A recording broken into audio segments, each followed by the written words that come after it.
Welcome back to my channel. Hari ini saya akan memberikan tutorial bagaimana caranya memberikan tugas kepada para murid dengan menggunakan Google Suite for Education. Oke, sebelum itu kita buka Google dulu. Boleh pakai Google, boleh pakai Firefox. Oke, kalau sudah kita cari Classroom.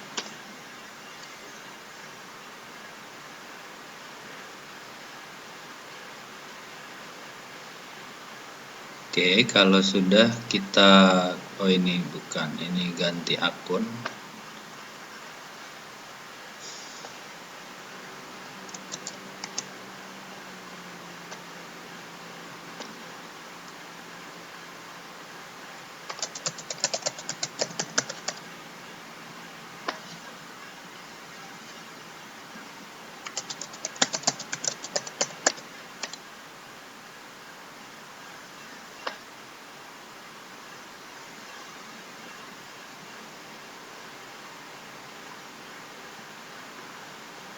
Oke, kita sudah masuk ke dalam Google Classroom. Kita buka dulu. Nah, saat kita ingin memberikan tugas kepada siswa kita buka di tugas kelas. Kita klik buat. Nah, tugas ini berbagai macam jenis, tetapi saya hanya akan merekomendasikan dengan menggunakan tugas kuis karena dia otomatis menggunakan yang namanya blank quiz atau Google Form. Oke, kita masukkan dulu contohnya. Misalnya saya mau bikin judulnya adalah latihan soal tema 9. Nah, petunjuknya silakan kerjakan secara mandiri dan baik atau dan benar. Oke. Nah, sebelum itu kita copy dulu ya, baru kita buka blank quiznya. Nah, sudah masuk di sini. Sebelum itu kita buka ke pengaturan yang ada di pojok atas ini. Kita setel dulu bagaimana kita kumpulkan alamat email. Karena kenapa? Kalau kita tidak mengumpulkan alamat email, kita nggak tahu siapa yang mengerjakan itu. Ya, jadi cuman seperti kuesioner aja kalau kita tidak mengumpulkan alamat email. Nah, juga kita harus membatasi hanya untuk 1 kali tanggapan saja. Karena kenapa? Kalau kita tidak batasi, dia bisa mengerjakan lebih dari 1 kali. Ya, itu jadi tidak terhingga. Berapapun dia mau kerjakan bisa. Nah, habis itu kita ke presentasi. Nah, di sini ada tampilan acak urutan pertanyaan. Ya. Ini terserah mau kalian lakukan atau tidak. Kalau kalian lakukan, ini nanti setiap siswa urutan nomornya itu berbeda. Misalnya nomor anak yang pertama nomor satunya A, anak yang kedua nomor satunya yang C, anak yang ketiga yang B. Ya, jadi itu mengacak, tapi di sini belum mengacak kunci jawabannya. Jadi baru hanya mengacak nomor yang sudah. Kalau sudah disimpan, oke. Kalau sudah, blank quiz ini kita hapus, kita ganti dengan kata-kata yang seperti tadi. Ini juga sama, kita hapus, kita ganti. Nah, deskripsinya silakan kerjakan secara mandiri dan benar. Ini boleh sama, boleh juga tidak. Oke, baru kita masukkan pertanyaannya. Oke, sebelum kita masukkan ke pertanyaan, mau kita gunakan yang mana?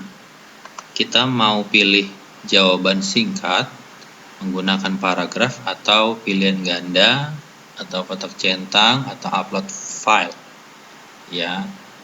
Jadi mungkin saya hanya bisa merekomendasikan 5 ini saja Kalau upload file itu ya seperti kayak kita minta mereka untuk membuat sebuah video bagaimana cara merawat diri yang baik saat wabah penyakit corona misalnya. Nah, kalau kotak centang ini lebih ke jawaban benar atau salah. Kalau pilihan ganda ya seperti yang kita ketahui A, B, C, D. Kalau paragraf ya kita juga udah tahu dengan menggunakan kalimat yang panjang dan jawaban yang singkat. Nah, yang lebih saya rekomendasikan adalah penggunaan pilihan ganda jika Bapak Ibu guru tidak mau repot atau tidak mau kesulitan dalam memberikan nilai. Karena kenapa? Jawaban singkat beda satu huruf saja itu membuat kesalahan. Contoh di sini. Ini United question ya. Bapak Ibu menggunakan huruf depannya itu tidak seperti ini, tapi menggunakan huruf kecil, tidak menggunakan huruf kapital. Tetapi ada anak yang menggunakan huruf kapital. Nah, itu akan salah jawaban mereka. Ya, jadi benar-benar harus mirip dengan jawaban Bapak Ibu. Begitu juga dengan menggunakan yang lain, kecuali pilihan ganda. Kalau pilihan ganda adalah sesuatu yang pasti, jadi tidak perlu Bapak Ibu mengecek kembali, cukup berikan kepada mereka, otomatis akan mengikuti seperti Bapak Ibu. Ya, kita akan gunakan yang pertama adalah pilihan ganda. Kita masukkan misalnya 21 April memperingati hari titik-titik. Option yang pertama adalah Hari Kartini. Kita enter saja hari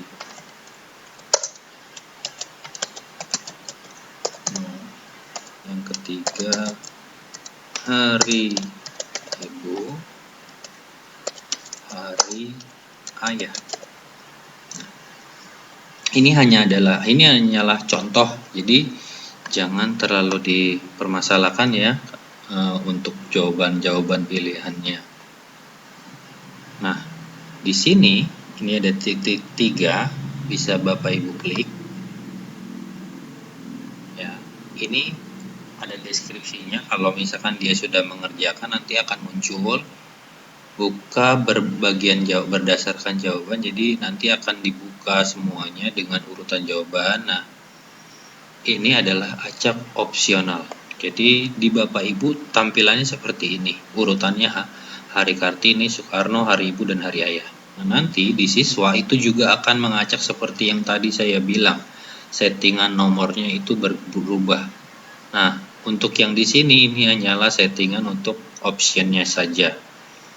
Hari Kartini bisa pindah ke bawah, Hari Soekarno bisa di atas, Hari Ayah pun bisa pindah ke bawah, Hari Ibu bisa pindah ke atas. Jadi tergantung setiap anak nanti berbeda-beda kolom optionnya. Kalau kita mau acak boleh. Nah, setelah itu kita masukkan kunci jawaban. Karena kenapa? Kalau tidak ya nanti kuncinya nggak bakal ketemu, apapun jawabannya dia pasti benar. Nah, kita masukkan Hari Kartini ya sampai dengan adanya checklist warna hijau. Kalau sudah, kita mau memberikan satu soal ini berapa poin. Misalnya saya mau kasih 5 poin. Kalau sudah, kita selesai. Kalau mau menambahkan soal lagi, klik tanda plus lingkaran ini. Ya. Di bawahnya dia akan masuk.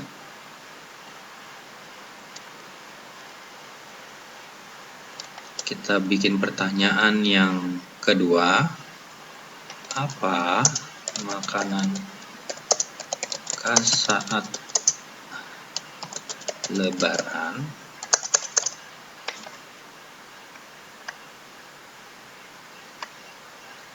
Kita ke titik 3 lagi. Mau diacak boleh, tidak juga nggak apa-apa. Saya yang ini tidak mau saya acak. Ya, kita masukkan kunci jawabannya adalah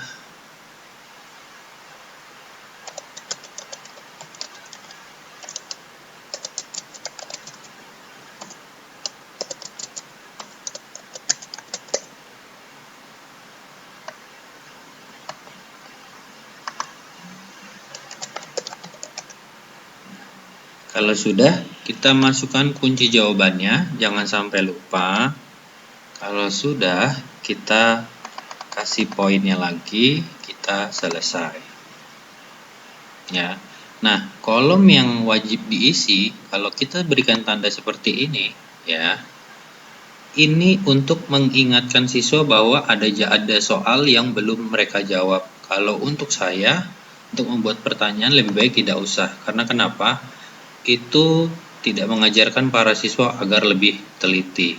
Ya, jadi jika tidak kita seperti itu kan tadi, dia akan belajar, oh nomor 1 sudah selesai, nomor 2 sudah selesai, begitu juga dan nomor selanjutnya. Kalau sudah semua, ini kita bisa lihat adalah total poinnya. Dari 2 soal ada 10. Ya, kalau sudah kita kirim. Nah, jika sudah kita kirim seperti ini, tidak usah kita apa-apakan lagi. Kita tutup, lalu kita close. Nah, kita kembali ke bagian yang awal. Ya, di sini kita bisa langsung menugaskan saat ini juga, atau kita bisa menjadwalkan. Misalnya Bapak Ibu mau menjadwalkan untuk 2 hari ke depan misalnya. Oke, saya akan menjadwalkan tanggal 30 April. Nah, mereka akan memulai dari pukul 7 pagi. Kita jadwalkan. Ya, kalau sudah kita jadwalkan gini, kalau mau diedit lagi, ya bisa saja kita edit. Jadwalkan. Nah, kita mau rubah dari tanggal selanjutnya lagi bisa. Nah, di sini ada masa tenggang.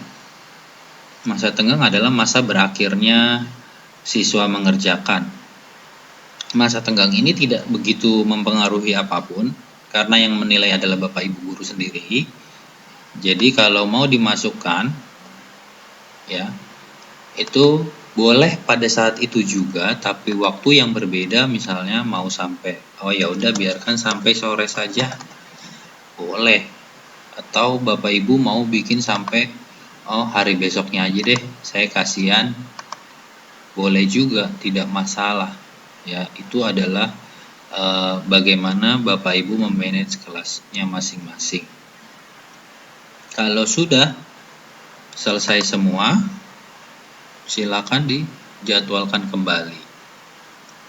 Ya, mungkin dari sini baru ini saja yang bisa saya berikan kepada Bapak Ibu sekalian untuk video tutorial bagaimana cara kita mengoreksi soalnya. Itu nanti akan saya buatkan di video yang selanjutnya. Sekian video yang hari ini, terima kasih.